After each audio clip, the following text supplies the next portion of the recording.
This is TWiT. All right. So social media experiencing this pretty monumental shakeup in recent months, and dare I say in a recent week. Last week was a pretty big moment when it comes to social media apps. The Elon Musk takeover of Twitter has really kicked into gear this whole new era of social media apps. So we have Amanda Silberling from TechCrunch back on the show to help us walk through this potpourri of social media options that we are picking from these days. Welcome back, Amanda. It's great to have you. Hi, thanks for having me. Your hair is fantastic. Thank you.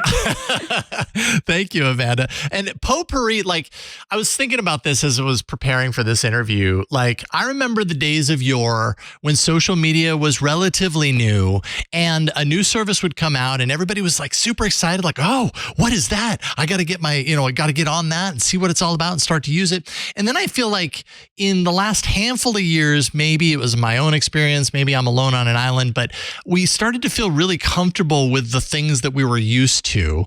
And now that rug has been pulled and we're forced to be uncomfortable again, which is never a really bad thing, right? It just forces you to kind of rethink, to change, to, come to the table with a new perspective. What is your perspective on this moment in social media where things just aren't nearly as stable and, predictable as it once was?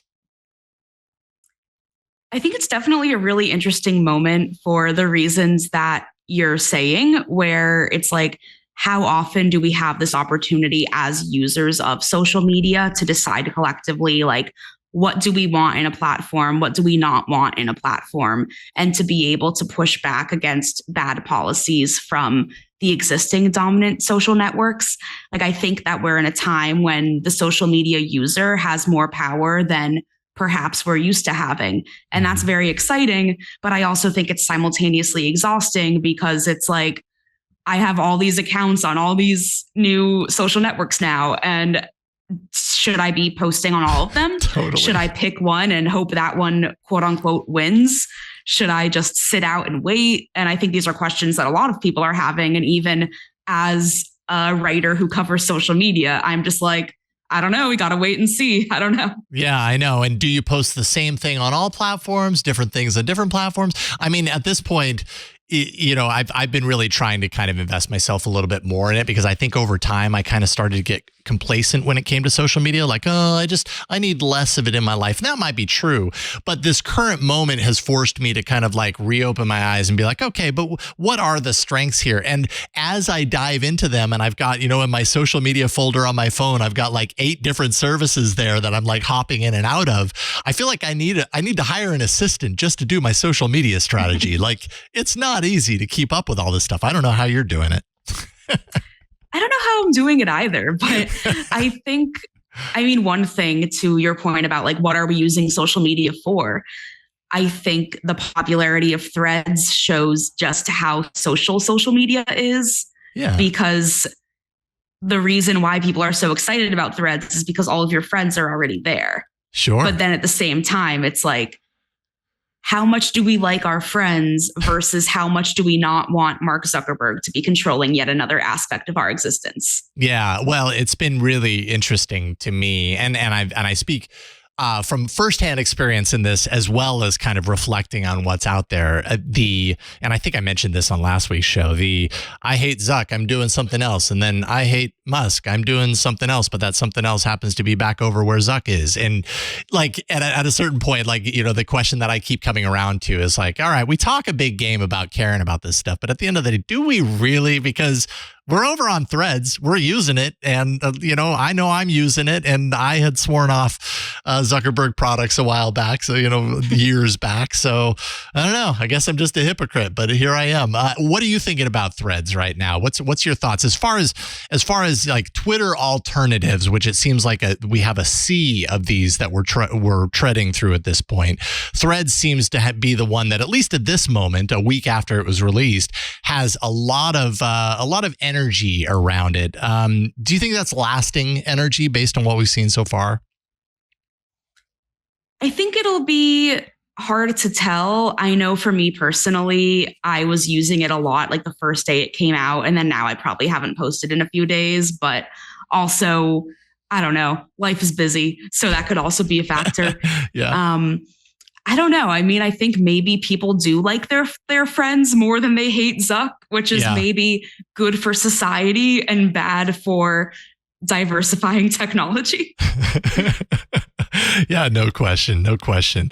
So, I mean, and we did dive in pretty deep on Threads last week, so we don't need to go super deep on Threads. That is just one of these.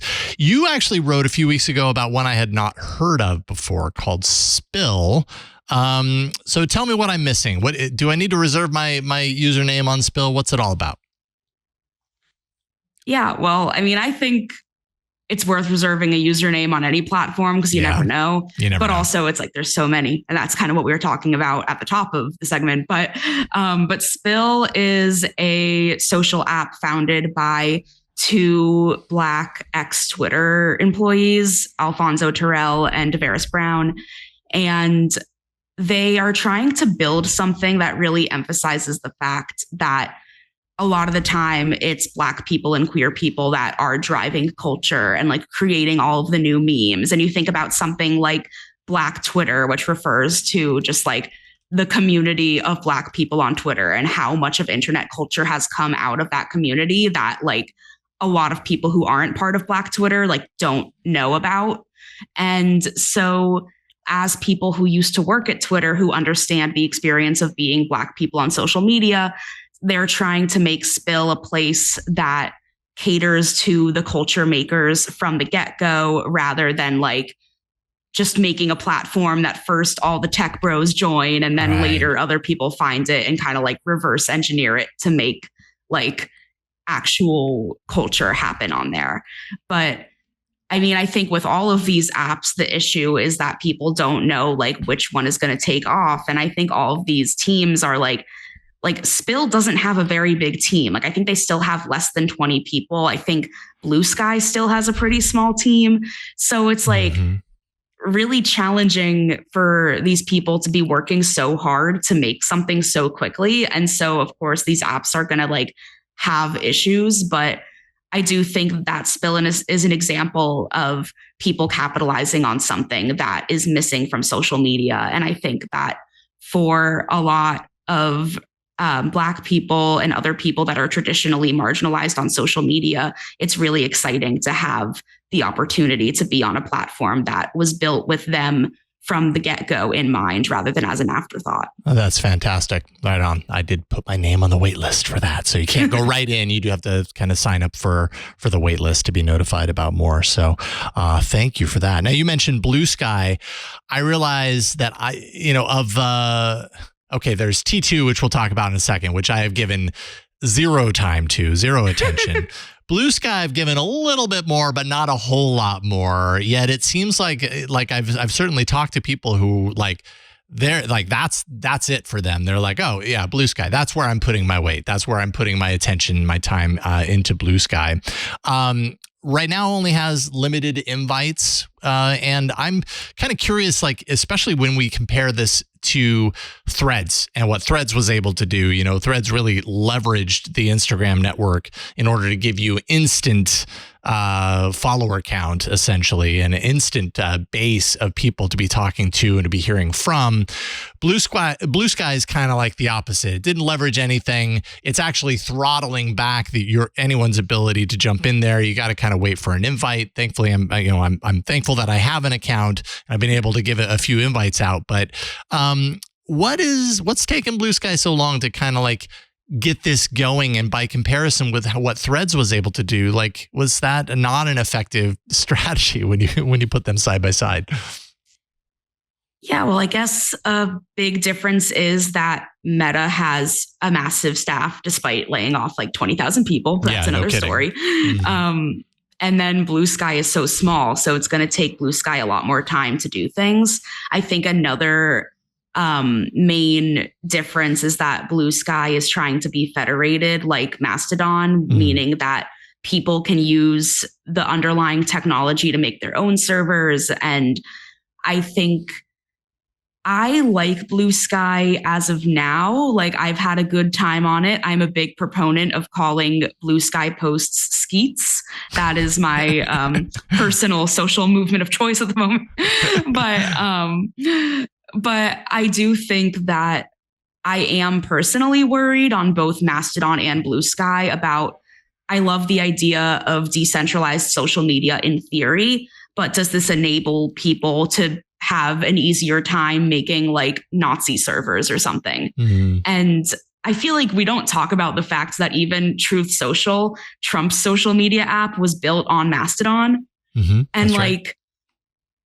I don't know. I mean, I think like these technologies try to be apolitical, but at the same time, it's like, I'm sure there's a lot more Nazi discussion happening on Truth Social than other apps. And I think it is tricky to figure out, like, how do you give users agency to set their own content moderation rules and community guidelines within their own communities, but then also be like, hey, maybe we shouldn't have a Nazi server. Yeah. Hey, big idea there. Okay, so let's dive into T2 a little bit, because I am super curious about this. This is one of those that keeps being thrown around. I can't help it. I'm a child of the 80s and 90s, so every time I hear it, I think Arnold Schwarzenegger. I don't think social media. Like, what is the deal with T2? Am I actually missing out on anything? And it also, I'll just add on to that. It seems like a lot of these alternatives hinge on a particular thing, like or a particular community of sorts. I think Blue Sky actually has, a very dedicated community. I think a lot of like my professional peers swear by it for some reason, versus like the broader public, everybody, that friends and family hopping in there. What is T2's thing, if you had to summarize it? I feel like T2 is a lot of tech people.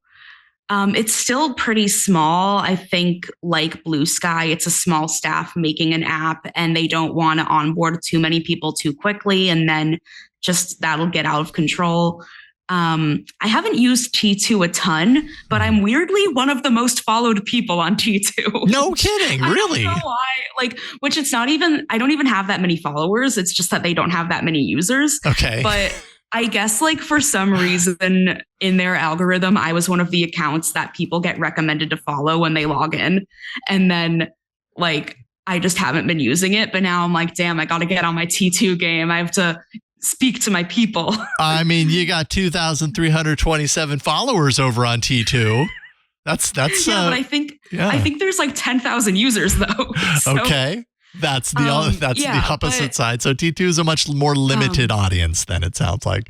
Maybe not missing out too much over there. I also think they're still going to name themselves something different. I think T2 was a placeholder for Twitter too. Oh, okay. But I don't know. I mean, it's still so early and still so hard to tell, once T2 opens to the public, will people be like, hey, this is cool? Or will they be like, none of my friends are here? I mean, the risk right now is that the pool is becoming more and more diluted, that it's hard as a user to really, I guess touching back at the very beginning of our conversation, it's hard to know as a user which of these services is even worth the time. The only way you really understand that is to get in there and to use it. But I mean, when we've got 10, 20 different services that have all come out purporting to be, maybe not in direct terms, but essentially saying we are the alternative to Twitter that you're looking for. I mean, it's really impossible to know where to have the time and to know where to invest that time into. Yeah, and I think maybe this is making us question, do we want everyone we know to be on one platform? Good is question. It maybe better to be on Blue Sky, I'm going to talk about tech. On Threads, I'm going to talk about my weaving and my personal hobbies.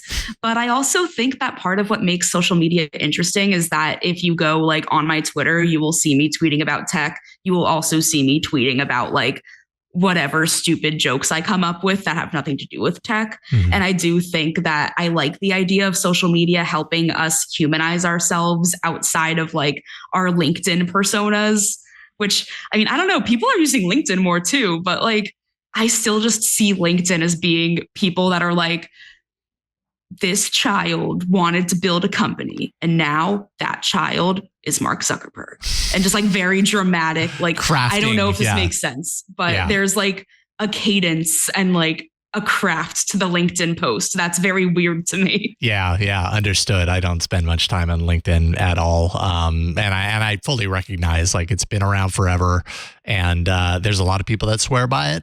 So, hey, you do what works for you. In kind of retrospect, looking at all these different services, I think the thing that I'm always curious about is what are they doing that's different from the rest? Like when we look at Threads, I mean, I guess the thing that Threads did right is what we already said. They leveraged they leveraged the Instagram followers in order to make it an instant hit, essentially.